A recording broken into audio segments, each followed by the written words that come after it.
I just wanted to acknowledge the what we got in front of us, and obviously we got a great opportunity here against the Saints.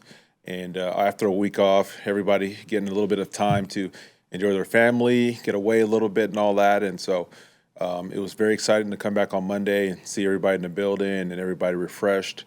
And we're just excited to get back on the field and play. And I do want to give a little bit of thanks to just the guys that really support me, obviously our coaching staff, but specifically our quality control coaches, Alir Amini, Mayor Chad Hari, Kevin Peterson. Those guys make my job immensely easier, and I would not be able to function without them. So just wanted to acknowledge those guys and just really thank them for the great work that they do. Sounds good. Any questions? Hey, Jay, good morning. Good morning, Mike.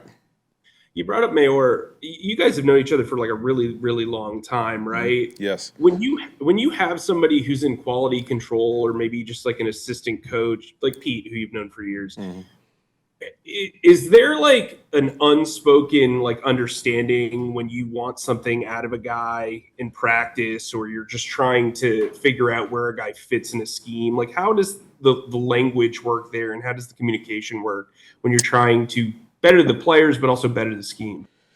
Yeah, it's like almost like the relationship you have with your players. The longer you're with the coaches, I just think it allows the verbal and the nonverbal communication to just happen that much easier. And that's very much the case with guys like to your point, Coach Hansen and Coach Mayer. When you've been around guys and for a long time, and with me and Mayer, we obviously were at Davis together, and we understood the culture there, the scheme there, and all that. And then me and Pete together in San Francisco under Fangio, and so like a lot of things that guys that you haven't been with as long may just know the surface level. We know both have an understanding of the kind of the roots of some of the things that we do, and so it makes it so much easier. Like when I'm trying to communicate, like this is what we need to get done with the coverage or front adjustment. Those guys can understand, like they have a reference point for why I think this something might be an issue, and so it definitely makes those things easier. But with the other coaches, we're growing those bonds as we work through, and that's the value of being with a guy like Coach Chris Wash back in Tampa, and then these last 3 years, and guys like Jonathan Cooley, and I just think it makes that collaboration with the staff so much better. Thanks. Joe Person. EJ, good morning. Good morning, Joe. The first meeting with the Saints, you guys gave up a lot of explosives, which was uncharacteristic from this defense. What was there? And a couple of them, I know JC ended up on the ground. Other than that, was there any sort of common theme running through those? Yeah, we didn't play our best that day, and so I think the common theme is that we just need to execute better. I would say in certain instances, I don't want to divulge the game plan too much, but I can certainly do a better job in terms of creating clarity with some of the things we were doing schematically. Yeah, we all got to be better from that standpoint. And wondered where you've seen growth, or just maybe how they're doing things differently in New Orleans with Shuck 4 or 5 weeks later since you've seen him the first time. Yeah, they certainly. What I would say is that this team has kind of found their identity. They play tough on defense, and then on the offensive side of the ball, they're committed to running the ball. They're involving a quarterback in the run game. They have featured guys in the pass game like Olave and Mr. Johnson that they're trying to get the ball to. And they're really buying into the physical part of the game, and I think that's going to be the big challenge on Sunday. David Newton. Hey, Coach, what did you learn about their quarterback in that first meeting because you probably didn't know a whole lot about him, I guess, going into that game that's helping you now? Yeah, I would say the biggest thing is that we learned is just the ability to keep plays alive. He made, a handful of plays against us where he got out of the pocket and made a play down the field. A couple of those big plays you talked about, Joe. But, yeah, I think that's the biggest takeaway is, like, we needed arm talent. That kind of jumps off the tape. Obviously, he was highly thought of to be drafted where he was. But it's just the ability to kind of keep plays alive and that innate scrambling ability and even when they run the quarterback run plays. Those are the things that I think are we've learned about him. Appreciate it. Thanks. Mike K. EJ, I know you're focused on the present, and you guys are at the bottom of the league in sacks or around there, but you also are second in the league in rookie sacks. You're seeing Scorton and Princely out there a lot. I'm just curious, how much does that, from a coaching standpoint and a development standpoint, give you optimism for the future, especially down this stretch of 4 games? Yeah, I think that's the key to any great organization is that you got to have development, have a developmental mindset, and so to see where these guys have come from, like when we first got them in May, to where they are now, and they just continue to get better and better. It's promising for the future, that's for certain, and we got to continue to drive that home, and really not just with our rookies, but with everybody.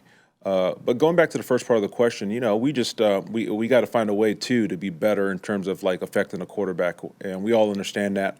It's not just a player thing, we gotta do things better schematically, and then we gotta, when we get those opportunities, we gotta execute and get it done.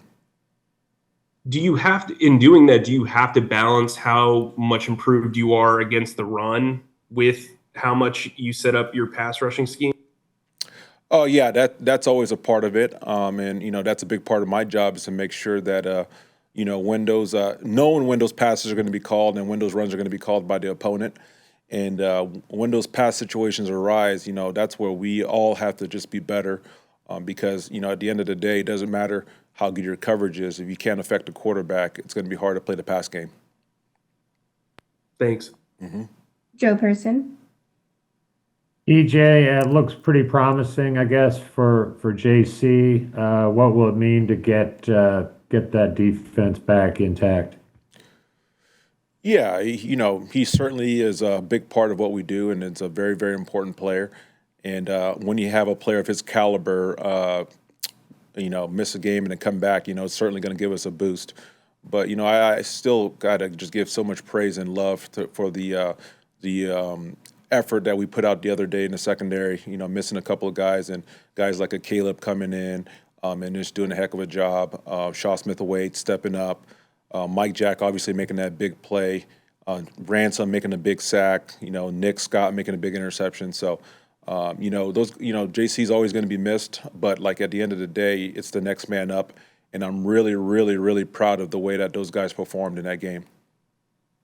Yeah, we didn't get a chance to talk to you last week, obviously. What was that like? I know you just spread the praise around to your guys, but what was it like for you personally to beat the Rams and beat Stafford?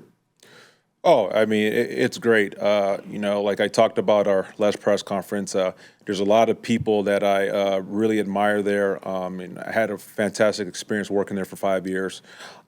So that being said, it's almost like when you're playing your family members in like cards or chess or something. It's like you want to beat them just as bad as anybody else. And so it felt really good to beat them. And they're such a good team. I mean, that's an unbelievable football team on both sides. And the performance that our guys did collectively, offense, defense, and special teams to get that done was really, really gratifying, and I was very happy for our players. We have time for one more. We'll end things off with Cass. Hey EJ, how's it going? Good, how you doing? Doing good. Going back to JC for real quick. He and Mike and Cooley have kind of turned that Friday red zone drill into a pretty competitive little period. Other guys have come over. I think Jimmy Horn keeps trying to get in there. Do you peek over there and watch them a little bit on Friday? And what are some ways you're seeing that kind of really filter over into the team and help the defense? Well, I think it just kind of speaks to the competitive nature of so many of the guys on our unit and on our team, and it's cool to witness because at the end of the day, we can talk about plays and routes and coverages and all these things, but it's the determinant factor in so many of these deals is the ability to have that competitive nature about you, and so that's cool to see come out. I personally don't really like to look at it because I'm like, I'm just always a worst case scenario. Like we shouldn't be doing this on a Friday. We're going too fast, but so close to the game. But I do respect the competitive nature of it, and I certainly think that it's improving our having an impact on our red zone play. So.